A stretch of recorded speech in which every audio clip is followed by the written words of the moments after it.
আপনার ফোন এসেছে। ও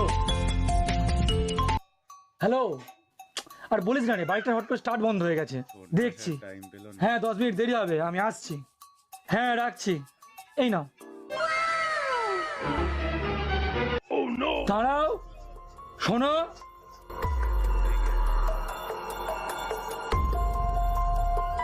তুমি আমার ছবি ডিপি করেছো না? ফেসবুক থেকে ডাউনলোড করেছো? আচ্ছা, তার মানে আমার রিলস দেখো, আমার ফ্যান, আমার সব ভিডিওতে লাইক করবে, কমেন্ট করবে, ঠিক আছে? Bye bye tata goodbye गया। ठीक है, जबरदस्त।